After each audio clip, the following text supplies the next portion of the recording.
Voter slip বিতরণ করবার অভিযোগ বিএলওর বিরুদ্ধে। গোসাবায় ভোটার স্লিপের পাশাপাশি রাজনৈতিক স্লিপ বিতরণ করা হচ্ছে। বিএলওর বিরুদ্ধে তৃণমূলের ভোটার স্লিপ বিতরণের অভিযোগ। বিএলও অসীম মণ্ডলকে শোকজ করেছে নির্বাচন কমিশন। তৃণমূলের ভোটার স্লিপ বিলি করছেন বিএলও, এমনই অভিযোগ উঠে আসে তার বিরুদ্ধে। গোসাবাতে ভোটার স্লিপের পাশাপাশি রাজনৈতিক যে স্লিপ, সেই রাজনৈতিক স্লিপ তৃণমূল কংগ্রেসের হয়ে স্লিপ বিতরণ করছিলেন বিএলও।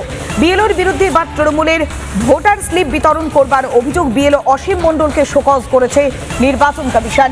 রিপাবলিক বাংলাতে আমরা ফার্স্ট অন সেই ছবি দেখাচ্ছি। তৃণমূলের ভোটার স্লিপ বিতরণের অভিযোগ বিএলওর বিরুদ্ধে। নির্বাচন কমিশন থেকে নিয়োগ করা একজন বিএলও, সে আবার তৃণমূলের বুথ সভাপতি।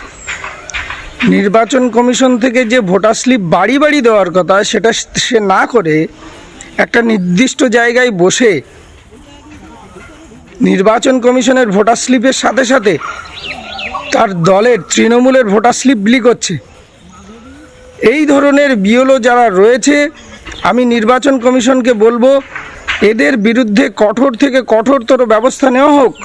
এরা শাসক দলের প্রভাব খাটিয়ে ভোটারদের প্রভাবিত করছে, ভোটারদের ভয় দেখাচ্ছে। সরকারি কর্মচারী, তিনি তার সরকারি কাজের মধ্যে যেটা আছেন, তিনি সরকারি যেহেতু বিএলও, তিনি সেই স্লিপ তার বিলি করতেই পারেন।